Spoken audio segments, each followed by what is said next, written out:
Video like जरूर कर लीजिए और ऐसे वीडियो लगातार फ्री में पाने के लिए चैनल को तुरंत सब्सक्राइब कर लीजिए और बेल आइकन को जरूर टैप कर लीजिए ताकि आगे भी सारे वीडियो आपको मिलते रहे। यूट्यूब में फॉलो करते हैं तो प्लीज ये वाला फ्री टेलीग्राम चैनल जरूर ज्वाइन कर लीजिएगा। सारे नोटिफिकेशन सारे अपडेट यहीं पे आते हैं, ध्यान रखिए।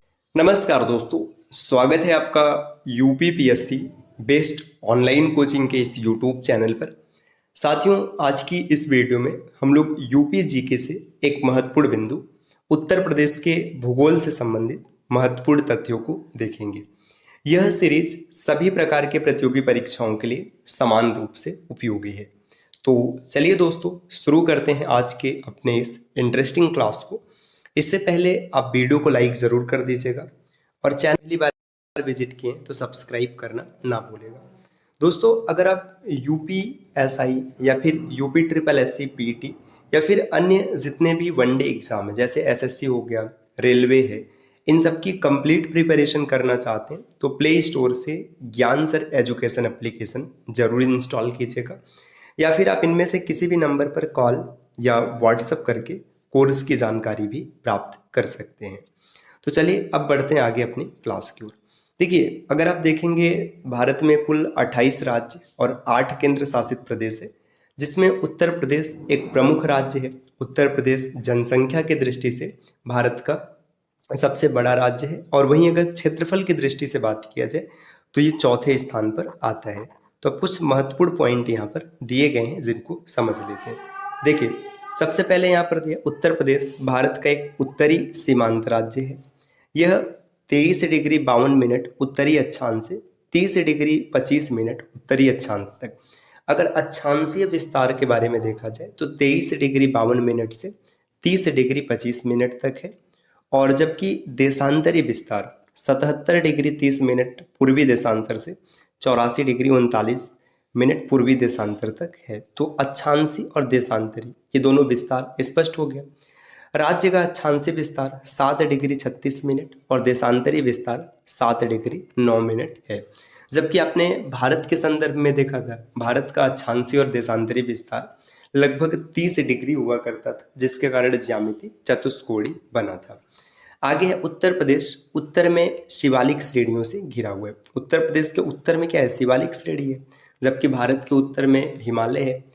जबकि पश्चिम दक्षिण पश्चिम देखिए और दक्षिण में यमुना से तथा विंध्याचल श्रेणियों से एवं पूर्व में गंडक नदी से घिरा हुआ है। देखिए, अगर पूरब में बात करें तो यूपी के पूरब में कौन सी नदी है? गंडक नदी। जबकि पश्चिम हो गया, दक्षिण पश्चिम हो गया, दक्षिण हो गया, तो यहाँ पर यमुना और विंध्याचल की श्रेणियाँ हैं। तो उत्तर प्रदेश की जो भौगोलिक सीमा है चारों तरफ स्पष्ट हो गया। उत्तर में शिवालिक श्रेणी, दक्षिण में या दक्षिण पश्चिम में या पश्चिम में यमुना और विंध्याचल की श्रेणियां हैं और पूरब में गंडक नदी है। दक्षिण सीमांत में बुंदेलखंड का पठारी प्रदेश मौजूद है, जिनका दक्षिण की तरफ विस्तार होता है और दक्षिण सीमांत में क्या है? बुंदेलखंड पठार है। उत्तर प्रदेश प्राचीन गोंडवाना लैंड भूभाग का हिस्सा है। गंगा के मैदानी क्षेत्र की संरचना प्लीस्टोसीन काल से आरंभ हुई। देखिए, प्लीस्टोसीन युग, ये युग क्या है? अब इसको हम लोग इतिहास की क्लास में विस्तार से पढ़ेंगे। जब हिस्ट्री की क्लास आएगी तो उसमें युग, कल्प, महाकल्प, ये जितनी भी चीज़ें हम लोग विस्तार से एक एक चीज़ों पर चर्चा करेंगे। तो उस क्लास में चीज़ें आपको और बेहतर क्लियर हो जाएंगी कि युग से जुड़ी चीज़ें क्या हैं या फिर काल क्या होता है। तो इसके लिए आप इंतज़ार कीजिए, हम लोग वहाँ पर चीज़ों को स्पष्ट करेंगे। आगे है जिसकी प्रक्रिया आज भी जारी है। दक्षिण में स्थित पठारी प्रदेश का निर्माण पूर्व कैम्बियम युग में हुआ है। देखिए, जो दक्षिण का पठार है ये पूर्व कैम्बियम युग में निर्मित हुआ था। आगे यहाँ पर दिया गया है विंध्यन शैल समूह से हुआ है। यह शैल समूह आज विंध्याचल पर्वत श्रेणी में पाए जाते हैं। उत्तर प्रदेश में आर्कियन, विंध्यन, गोंडवाना, टर्सियरी और क्वार्टनरी शैल समूह पाए जाते हैं। जो पर्वत के प्रकार से आर्कियन हो गया, पुराण है, धारवाड़ है, तमाम तरीके के पर्वत होते हैं। तो जिसमें उत्तर प्रदेश में मुख्य रूप से आर्कियन है, विंध्यन है, गोंडवाना, टर्सियरी, क्वार्टनरी शैल समूह पाए जाते हैं। आर्कियन शैल समूह सोनभद्र और ललितपुर में पाए जाने वाले प्राचीनतम संरचना। ऐसे आर्कियन ये सबसे प्राचीन चट्टान या पर्वत श्रृंखला है, तो ये ललितपुर और सोनभद्र में पाया जाता है। अच्छा, जो आर्कियन शैल है इसमें जीवाश्म नहीं पाए जाते क्योंकि जब इसका निर्माण हुआ था तो उस समय जीवन नहीं था। इन शैलों के अंतर्गत सिस्ट, नीस और ग्रेनाइट सम्मिलित है। इन चट्टानों में बहुमूल्य खनिज जैसे यूरेनियम, हीरा आदि के संभावित भंडार है। बुंदेलखंड नीस आर्कियन शैल समूह का एक प्रकार है। यह ग्रेनाइट की तरह दिखता है और इसमें मोटे दानेदार बनावट पाई जाती है। और आगे बढ़ेंगे। अब देखिए विंध्यन शैल समूह की बात किया गया। विंध्यन शैल समूह उत्तर प्रदेश के मैदानी भाग और प्रायद्वीपीय भारत के मध्य विभाजक रेखा का निर्माण करती है। देखिए जो विंध्यन शैल समूह है ये यूपी का जो मैदानी भाग है ये हो गया, और प्रायद्वीपीय भारत के मध्य विभाजक रेखा का कार्य करती है। इसका निर्माण कुडप्पा शैलों के अनाच्छादन व टेथिस सागर में एकत्र हुए निक्षेपणों के उत्थान से हुआ। देखिए टेथिस सागर जब पहले क्या था कि भूमि भाग एक तरफ था जिसको पैंजिया कहते थे, जल एक तरफ था जिसको पैंथालासा कहते थे, फिर पैंजिया में विभाजन हुआ अंगारा और गोंडवाना में। तो अंगारा और गोंडवाना के बीच में टेथिस सागर था, वही चीजें उसमें जो निक्षेप एकत्र हुए उससे हुआ है। बुंदेलखंड और बघेलखंड पठारों के मध्य विंध्य शैल समूह की कैमूर श्रृंखला पाई जाती है। देखिए बुंदेलखंड पठार और बघेलखंड पठार इन दोनों के जो विंध्य समूह है इनके बीच में कैमूर पर्वत श्रृंखला पाई जाती है। उत्तर प्रदेश में गोंडवाना शैल समूह की चट्टानें मिर्जापुर, सोनभद्र, चित्रकूट और प्रयागराज जिलों के दक्षिणी भाग में पाई जाती है। सोन घाटी में कोयले के भंडार मौजूद है। देखिए जो गोंडवाना शैल समूह है ये यूपी के मिर्जापुर, सोनभद्र, चित्रकूट इन सब जिलों के दक्षिणी भाग में स्थित है। उत्तर प्रदेश के उत्तरी भाग में स्थित हिमालय की श्रेणियां जो है उनका निर्माण टर्शियरी काल में हुआ है। टर्शियरी काल टेथिस सागर के अवसादों के ऊपर उठने एवं हिमालय के निर्माण के लिए जाना जाता है। देखिए यहाँ पर काफ़ी ज़्यादा ये मतलब पृथ्वी का जो भूगार्भिक विकास है, क्योंकि आप भौगोलिक विकास पढ़ रहे हैं तो फिर इसलिए यहाँ पे भूगार्भिक विकास के बारे में चीज़ों को थोड़ा सा यहाँ पे बताया गया। अब इसमें टर्शियरी काल में इसका निर्माण हुआ। उत्तर प्रदेश के 4 विशिष्ट भौतिक क्षेत्र हैं। देखिए सहारनपुर की शिवालिक तलहटी क्षेत्र, भाबर व तराई क्षेत्र, गंगा का मैदान और दक्षिणी पठारी प्रदेश। तो यूपी में 4 भौतिक क्षेत्र, 4 कौन कौन से? जो सहारनपुर है, यहाँ पे शिवालिक तलहटी है, भाबर तराई क्षेत्र है, गंगा का मैदान और दक्षिण पठारी प्रदेश है। सहारनपुर के उत्तरी और उत्तर पूर्वी क्षेत्र में शिवालिक पहाड़ियाँ स्थित हैं जो उत्तराखंड की सीमा का निर्माण करती है। तो यहाँ से एक चीज़ क्लियर हो गया कि यूपी के साथ उत्तराखंड की सीमा लगती है। अमसोट, बहनसिया, साकंबरी, सहनसरा और मोहंड उत्तर प्रदेश की शिवालिक प्रमुख चोटियाँ। देखिए उत्तर प्रदेश की जो शिवालिक चोटियाँ इसमें कौन कौन है? अमसोट है, बहनसिया है, साकंबरी हो गया, सहनसरा, मोहंड, ये सब शिवालिक श्रेणी में स्थित चोटी है। मोहन दर्रा को देहरादून के द्वार के रूप में जाना जाता है। जो मोहन दर्रा है ये देहरादून का द्वार है। आगे देखेंगे। अब भाबर व तराई की बात करें तो भाबर व तराई क्षेत्र का विस्तार शिवालिक पहाड़ियों के समांतर उत्तर प्रदेश की संपूर्ण लंबाई, मतलब यूपी की संपूर्ण लंबाई में शिवालिक के समांतर भाबर व तराई क्षेत्र है। भाबर क्षेत्र शिवालिक से लगा हुआ है। भाबर क्षेत्र पश्चिम में सहारनपुर से उत्तर में कुशीनगर तक विस्तृत है।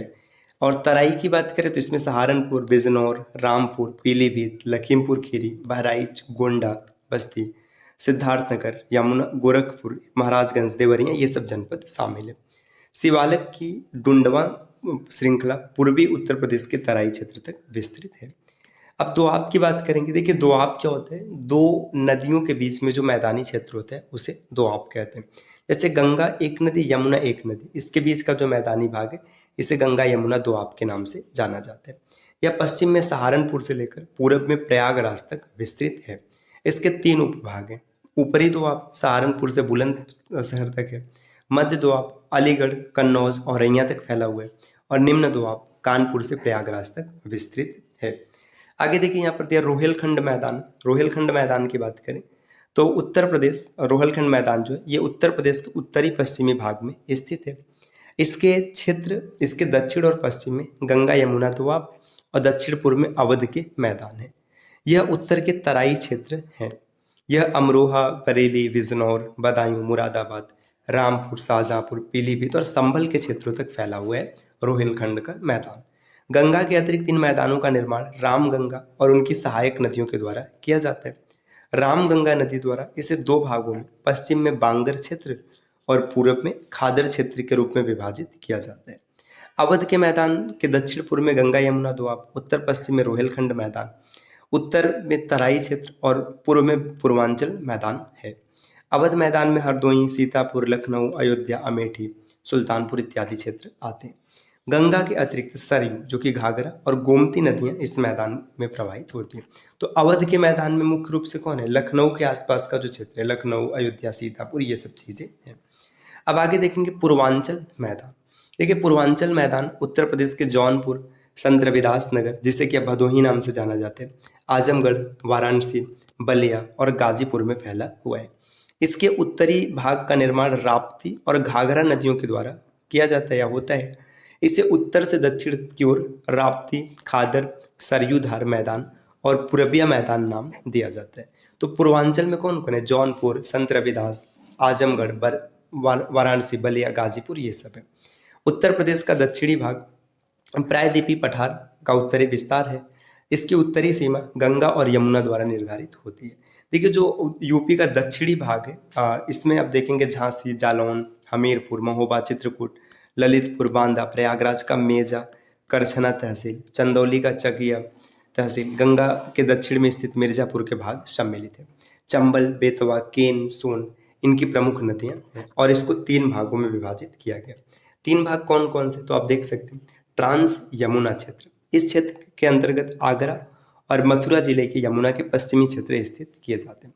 बघेलखंड पठार ये दक्षिण पूर्वी भाग है। इसमें सोनभद्र, मिर्जापुर, चंदौली के दक्षिणी भाग और प्रयागराज के दक्षिणी पूर्वी भाग आते हैं। जो बघेलखंड है ये कोयले का समृद्ध क्षेत्र है, ये भी याद रखना। सिंगरौली बेसिन यहीं पर है, इसे विंध्याचल पठार का भी नाम दिया जाता है। और बुंदेलखंड पठार, इसका निर्माण प्राचीन नीस चट्टानों से हुआ है। यह पठार उत्तर प्रदेश और मध्य प्रदेश राज्यों में विभक्त है। इसकी सीमाएं उत्तर में यमुना, दक्षिण में विंध्य श्रृंखला, उत्तर पश्चिम में चंबल और दक्षिण पूर्व में पन्ना अजयगढ़ श्रृंखला द्वारा निर्धारित होती है। झांसी, जालौन, महोबा, ललितपुर ये सब बुंदेलखंड के अंतर्गत आते हैं। अब आगे देखिए मैदानी क्षेत्रों में नवीन कॉप निक्षेपों को जो खादर या फिर कछार कहा जाता है। मैदानी क्षेत्र में पुराने कॉप निक्षेपों को बांगर कहते हैं। देखिए जो नया निक्षेप होता है उसको खादर कहते हैं और पुराने निक्षेप को बांगर कहते हैं। मैदानी क्षेत्र की ऊंचाई 80 मीटर से 300 मीटर तक होती है और धीरे धीरे ये ढाल के रूप में कम होती जाती है।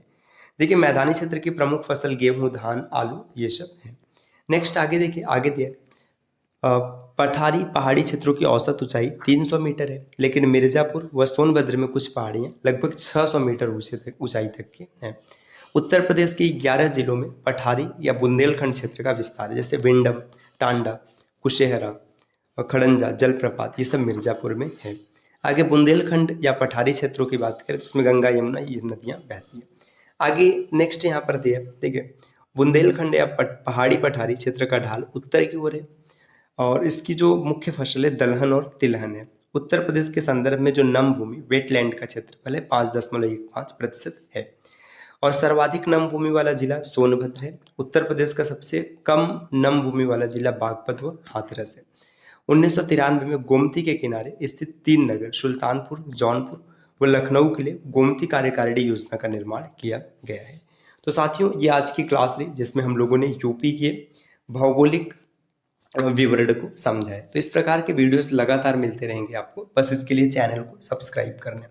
और अगर आप इस स्टडी फॉर सिविल सर्विसेज के पेड कोर्सेज को ज्वाइन करना चाहते हैं तो इसमें से किसी भी नंबर पर कॉल या व्हाट्सएप कर कोर्स की जानकारी ले सकते हैं। ये ज्ञान सर का व्हाट्सएप नंबर है, आप यहाँ से व्हाट्सएप के माध्यम से भी जुड़ सकते हैं।